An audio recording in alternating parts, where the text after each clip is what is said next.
Hello बच्चों, let's read this question. The question says, when is more power delivered to a light bulb just after it is turned on and the glow of the filament is increasing or after the glow becomes steady? Why? Key concept.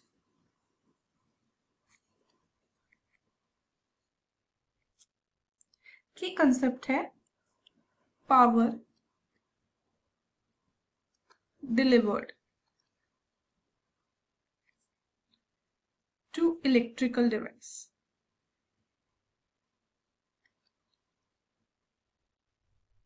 जो power deliver to electrical device होती है वो हम calculate करते हैं by P equals to I square R।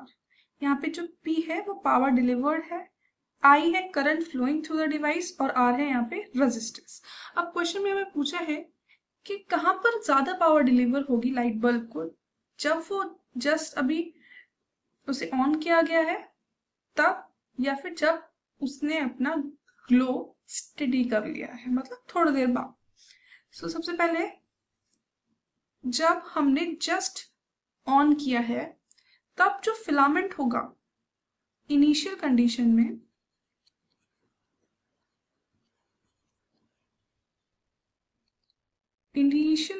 में जो filament होगा कोल्ड होगा, ठंडा होगा, कोल्ड फिलामेंट इज देयर। तो जैसे ही लाइट बल्ब को हम ऑन करेंगे इस टाइम फिलामेंट जो है वो ठंडा है। तो इस पॉइंट पे क्या होगा, जो रेजिस्टेंस है इस टाइम पे R, जो फिलामेंट की रेजिस्टेंस है वो रिलेटिवली कम होगी जब टेम्परेचर हाई हो जाएगा उस फिलामेंट के उस पॉइंट ऑफ टाइम से।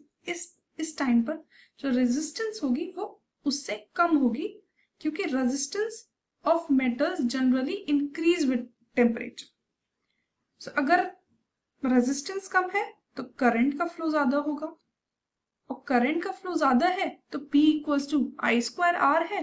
तो I यहाँ पे स्क्वायर में है और R की पावर 1 है, तो स्क्वायर ज्यादा होता है तो I ज्यादा इंपैक्ट शो करेगा पावर में, तो I ज्यादा होगा, इस वजह से पावर डिलीवर्ड है वो भी ज्यादा होगी।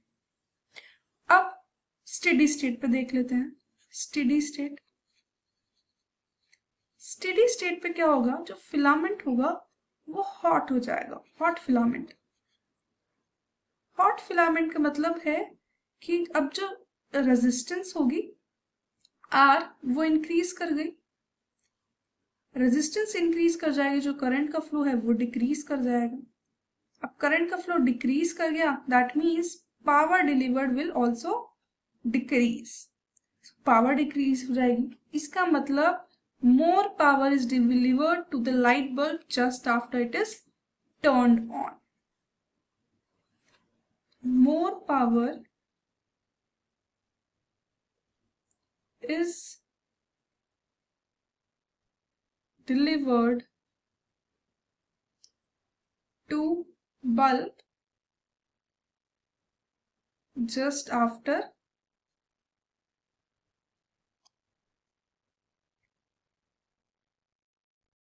turned on. So, hope you understood it well. Best of luck.